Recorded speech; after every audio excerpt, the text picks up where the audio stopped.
आता है, और जहाँ अंधेरा होता है वहाँ भय आता है। जहाँ अंधेरा होता है वहाँ क्या आता है? अब रात के 12-1 बजे छत पर दरवाज़ा खड़ खड़ खड़ खड़ कर रहा है। अब ऐसे टाइम में पिताजी ने बोला कि बेटा जाकर के दरवाज़ा क्या कराओ, बंद कराओ। मगर इतने में देखा कि सारी लाइट्स भी क्या हो गई। तो उसी टाइम क्या खोजते हो? अपना मोबाइल, उसको ऑन करना है, लाइट कोई चल नहीं रही। अब लाइट यदि सपोज करो आपकी मोबाइल वाली भी रास्ते में बंद हो जाए तो क्या हो जाएगा? मगर वही आ जाए तो आप भागे हुए जाओगे, दरवाज़ा बंद करोगे और नीचे आ जाओगे। मीन्स जहाँ पे अंधेरा है वहाँ पर डर है, जहाँ अंधेरा है वहाँ डर है, और जहाँ प्रकाश है वहाँ पे उल्लास है, वहाँ कोई घबराहट नहीं है। इसी प्रकार प्रकाश का मतलब पॉजिटिविटी, अंधकार का मतलब नेगेटिविटी। तो सिंपल सी बात समझ रहे हैं, नरक किसे बोला? जहाँ पे अर्क नहीं, जहाँ पे सूरज नहीं, वहाँ जहाँ पे सूरज का प्रकाश नहीं, उस स्थान को क्या बोलते हैं? नरक। उसे क्या बोलते हैं? नरक। और जहाँ पे ज्ञान का प्रकाश नहीं, कौन सा प्रकाश? नॉलेज का कोई प्रकाश नहीं, ज्ञान ध्यान की कोई बात नहीं, ऐसे व्यक्ति की जिंदगी भी क्या बन जाती है? नरक।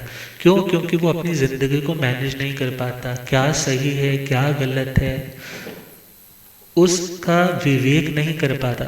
और उसी के साथ साथ हम देखें, जहाँ पे अंधकार होता है, अंधेरे रास्ते में आपको नहीं पता कि आज यहाँ पे सीवरेज का ढक्कन उठा हुआ है या सीवरेज का ढक्कन बंद है। अब नहीं दिख रहा तो क्या हो सकता है? आप उसमें गिर सकते हो, आपकी कोई ना कोई क्षति हो सकती है। मगर प्रकाश होगा तो आपको पता है कि मुझे बच करके चलना है, कहाँ जाना है, मंजिल कहाँ पर है, मंजिल से भटकाने वाले कितने कितने स्थान है। ये सारी चीज़ों का अंदाज़ा कब हो पाएगा? जब आप प्रकाश में चलोगे। और यदि अंधेरे में चलोगे तो कभी भी कोई भी नुकसान हो सकता है। इसीलिए बोला जो ज्ञान है वो प्रकाश है। इसीलिए साधु के चक्षु क्या बोला? आगम चक्षु साहु। आगम मीन्स जो शास्त्र की बातें हैं वो साधु के लिए चक्षु के समान है, क्योंकि वो उन आँखों के माध्यम से उस ज्ञान के प्रकाश में सही का, गलत का, ठोकर का, मंजिल का निश्चय कर पाता है। आप लोग सुन रहे हैं, इसमें सुनना भी क्या है? ज्ञान को प्राप्त करना। ज्ञान का मतलब क्या है? प्रकाश को प्राप्त करना। अब प्रकाश होगा, हाँ प्रकाश होगा तो ये लाइट कहीं ना कहीं तो काम आएगी ना। घर जाओगे, कुछ नेगेटिव सोच आ रही थी तो एकदम से ख्याल आएगा इससे मेरा जिंदगी में दुख क्रिएट हो रहा है, मैं दुख को पैदा कर रहा हूँ, मेरे को ऐसा सोचना नहीं है। किसी को मारने जा रहे थे, किसी से झगड़ा करने जा रहे थे, किसी ने आज गाड़ी के आगे आपकी गाड़ी खड़ी कर दी, वो आ ही नहीं रहा, जैसे ही आया आप उसको चिल्लाने लग पड़े। मगर एकदम ध्यान आया आज महाराज जी ने क्या बोला, गुस्सा करना अच्छा नहीं होता। अब ये छोटी छोटी बातें, ये लाइट लेकर के जाओगे तो कितने कितने संकटों से तुम बच पाओगे, कर्मों के बंधन से बच पाओगे, टकराव से बच पाओगे, बिखराव से बच पाओगे। और यदि ये ज्ञान की रोशनी लेकर ही नहीं जाओगे, ज्ञान सुनोगे नहीं, ज्ञान की बातें ही नहीं सुनोगे, इस विजडम की लाइट में ही नहीं आओगे, तो आप निश्चय कैसे कर पाओगे कि क्या मेरे लिए हितकारी है, क्या मेरे लिए अहितकारी है। तो पहला पॉइंट है नेगेटिविटी। नेगेटिविटी जहाँ पर होगी वहाँ पर नरक होगा। और अरक का दूसरा मीनिंग मित्र होता है। अरक का दूसरा मतलब क्या? मित्र। क्या? मित्र। और मित्र क्या करता है? मित्र क्या करता है? हमें तकलीफ में डालता है या तकलीफ से निकालता है? बोलो। निकालता है। तो नरक, नरक का मतलब जहाँ पे कोई मित्र नहीं है। नरक का मतलब जहाँ पे कोई मित्र नहीं, क्योंकि वो किसी का मित्र नहीं बना तो आज उसका भी कोई मित्र नहीं। और मित्र कौन होता है? A friend in need is a friend indeed. एक अच्छा दोस्त, सच्चा दोस्त कौन होता है? जो तुम्हारे मुश्किल के दिनों में तुम्हारे काम आता है। और जो काम पड़ने पे तो भाग जाए, और जब उसको काम पड़े तो तुम्हारे सामने याचक बन कर के आ जाए। ऐसे व्यक्ति को तो मतलबी यार बोलते हैं। क्या बोलते हैं? मगर उसको सच्चा दोस्त नहीं बोलते। दुनिया में कई तरह के मित्र होते हैं ना। कोई ताली मित्र होता है। ताली मित्र आज के टाइम में जैसे हाई फाई करते हैं ना, अब ऐसे वाले तो पता नहीं आपके कितने ढेरों मित्र होंगे। कोई आपका थाली मित्र होता है। थाली मित्र, आप खाने लगे हो, पहुंच गया, हाँ रेस्टोरेंट गए हैं, अच्छा मेरे पास तो आज पर्स में है नहीं, भाई तू दे दे। अब ऐसे वाले मित्र बनाना चाहो तो दुनिया में बहुत मित्र बन जाएंगे आपके। ताली मित्र, थाली मित्र, और तीसरा प्याली मित्र। कौन से वाले? बोलते हैं ना, दारू पीने वाले लोगों के जो मित्र होते हैं ना, बड़े पक्के वाले होते हैं, उनकी यारी बड़ी पक्की होती है। मगर ध्यान देना, ऐसे लोगों की जो यारी है ना, वो बोलते हैं ना कि हम तो डूबेंगे सैया, तुम्हें भी लेकर के डूबेंगे। अब ऐसे वाले मित्रों की जो मित्रता है, वो भले एक दूसरे के सीक्रेट शेयर नहीं करते, एक दूसरे के प्रति बड़े विश्वसनीय बन करके रहते, मगर कब बिगड़ जाए, बड़े बड़े सौदे, बड़े बड़े पार्टनरशिप, बोलते हैं सोसाइटी में सोशली जुड़ना है तो ये तो महाराज पीनी पड़ती है, ये तो। मगर ध्यान देना, यदि आप अपने इन आदर्शों से गिर रहे हो तो दुनिया तो तुम्हारी आज भी नहीं बनी और कल भी बनने वाली नहीं। मगर तुमने यदि भगवान का दामन छोड़ा है तो याद रखना, तुम्हें कोई भी दामन पकड़ाएगा, कोई भी दामन नहीं पकड़ाएगा। जब जिंदगी में सब ना कर जाएंगे तो कभी तुम्हारे को भगवान याद भी आएगा ना, तो भगवान कहेगा भाई तुमने कौन सा मेरी सुनी थी। गुरु कहेंगे तुमने कौन सा मेरी लाज रखी, मेरे शब्दों की, मेरे वचनों की। अब जो दुनिया के ठोकरे खा रहे हैं तुम भी खाओ, जब अकल आ जाएगी, कर्म झड़ जाएंगे, सीधे रास्ते आओगे तो फिर किसी गुरु का पल्ला पकड़ लेना। मगर ऐसी सिचुएशन में फिर कोई उसको अपना बनाने के लिए तैयार नहीं होता। तो पॉइंट है, हे आत्मा, दुनिया में प्याली मित्र बहुत मिल जाएंगे, मगर चौथा मित्र है जुहार मित्र, मीन्स लास्ट वाला मित्र है धर्म मित्र। कौन सा मित्र? जो परमानेंटली तुम्हारे साथ चले, सुख में भी दुख में भी।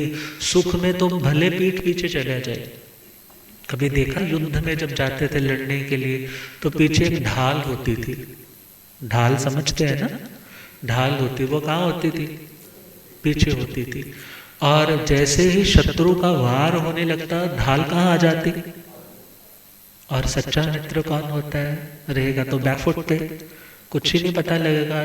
मगर जैसे ही उस पर प्रॉब्लम आएगी, अच्छा मेरे दोस्त को कैंसर हो गया, उसका इकोनॉमिकली फंड इतना नहीं है, आकर के ढेर लगा देगा, मेरे पास बहुत है, तू इलाज करवा। तेरे जैसा मित्र मैं खोना नहीं चाहता।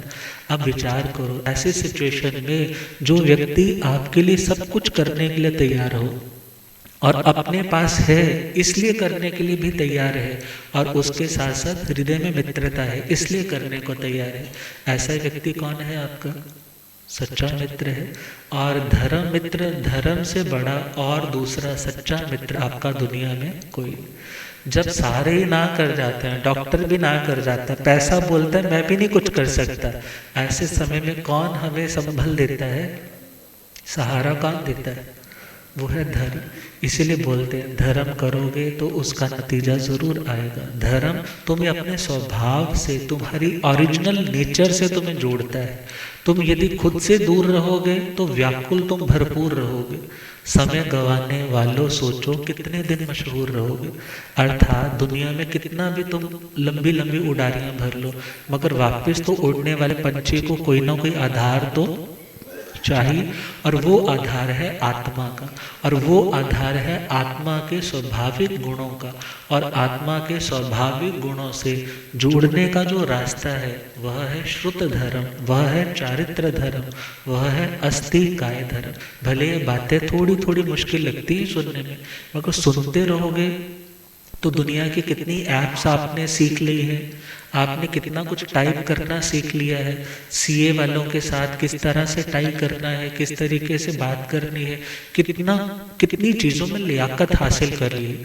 मगर धर्म के मामले में कहते हैं नहीं ये तो बड़ा मुश्किल वाला काम है, ये नहीं समझ में आएगा। मगर धीरे धीरे समझेंगे तो आपको भी एहसास होगा जो बातें पहले भी सच्ची थी वो आज भी सच्ची है, जो पहले भी रेलेवेंट थी वो आज भी रेलेवेंट है और आगे भी रेलेवेंट रहने वाली। तो नरक अर्थात जहाँ पे अपना कोई मित्र ना हो।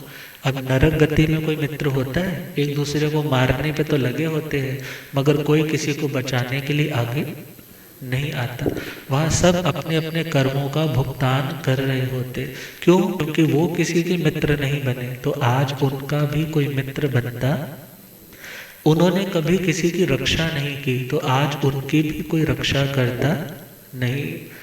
तभी लिखा है लिखने वाले ने,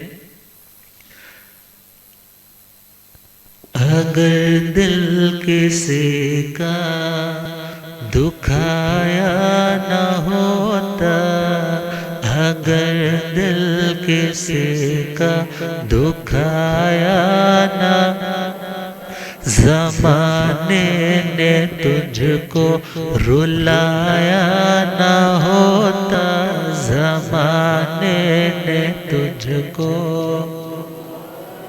गुरुदेव पधारे हैं, हो रब मेरा सतगुरु बन के आया।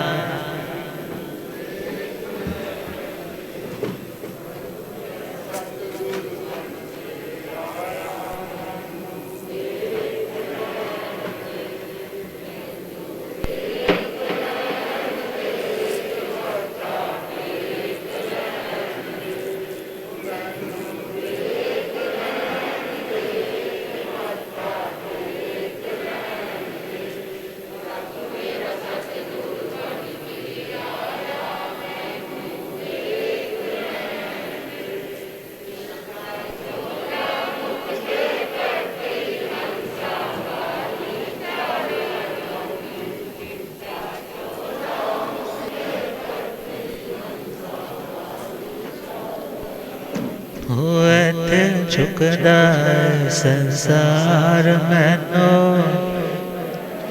होते झुकदा संसार मैनो, हो रब मेरा सतगुरु बन के आया मैनो।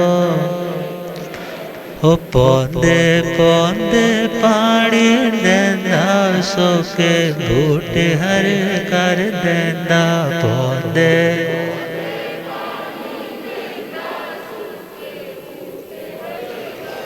हो केड़ा माले बन के आया मैनो,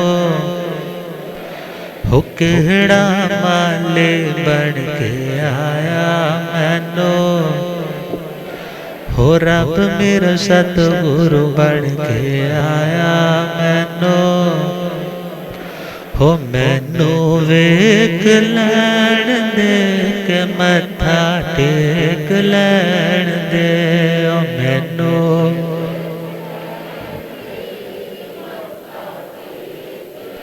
हो रब मेरा सतगुरु बन के आया।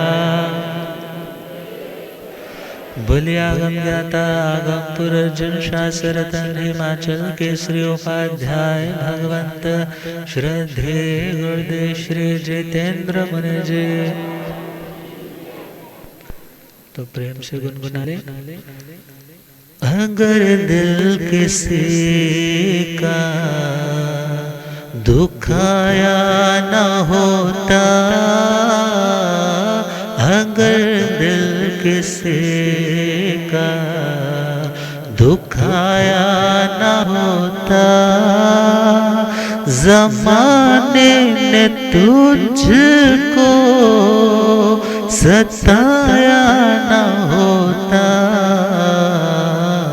अगर दिल किसी का दुखाया न होता, अगर दिल दुखाया न, अगर बेसहारों का बनता सहारा, अगर बेसहारों का बनता सहारा, अगर बेसहारा बनता सहारा अगर बेसहारों का बनता, तो दिल पे तेरे गम का साया न होता, अगर दिल किसी का दुखाया न होता, अगर दिल किसी का दुखा।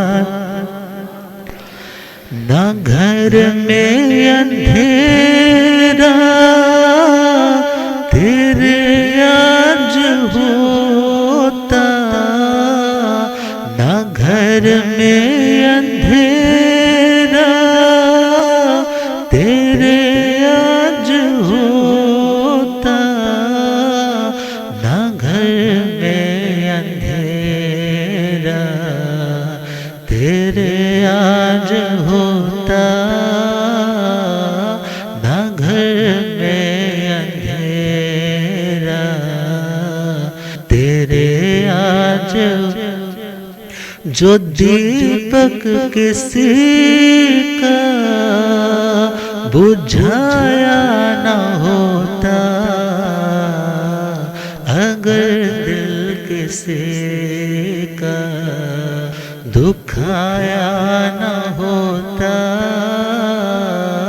अगर दिल किसी का दुखाया न।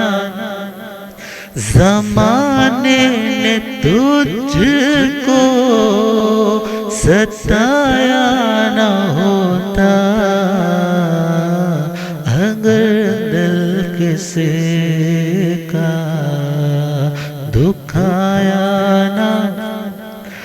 नाते तेरी आँखों में आज आंसू, नाते तेरी आँखों में आज आंसू, नाते तेरी आँखों में आज आंसू, नाते तेरी आँखों में आज। किसी हस्ते को रुलाया न होता, अगर दिल किसी का दुखाया न होता,